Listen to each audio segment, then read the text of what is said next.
আমি গতকাল সন্ধ্যার সময় আমার বাবার বাড়ি গেছিলাম ডাক্তারের কাছে, ডাক্তার দেখানোর জন্য।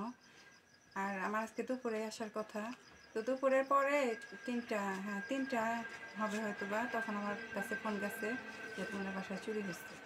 তো আমি এসে দেখলাম যে আসলে আমাদের বাসায় চুরি হয়েছে। তো অন্য কোনো কিছু চুরি হয় নাই, সাথে ল্যাপটপ ছিল, বিভিন্ন জিনিস ছিল, ওগুলো চুরি হয়। ব্রেসলাইট হবে অর্ধভরি, তারপর হচ্ছে রিং, হাতের রিং হবে, আর দুলগুলো হচ্ছে 10 আনার মতো হবে, এরকম হবে। এগুলো সব বিদেশি স্বর্ণ, আর আমার বাবার বাড়ি থেকেও দিছিল। এগুলো সব স্বর্ণগুলো চুরি হয়েছে। আর নগদ কিছু ক্যাশ টাকা ছিল, ক্যাশ টাকা চুরি হয়েছে, আর মোবাইলটা নিয়ে গেছে। আর ল্যাপটপ ছিল, এসব নেয়নি, টিভি ল্যাপটপ এগুলো কিছুই নেয়নি।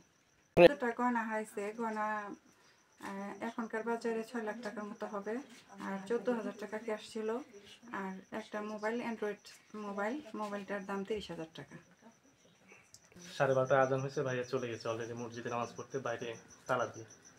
এই পাশ থেকে টয়লেট, এই পাশ থেকে গাছ দিয়ে পার হয়ে ভিতরে ঢুকছে, প্রবেশ করছে। ভিতরে ঢোকার পরে ঘরের ভিতরে যায় 4-5টা তালা ছিল, ওগুলো ভাঙে সোনা গয়না টাকা পয়সা যা আছে লুটপাট করে নিয়ে চলে গেছে এই পাশ দিয়ে।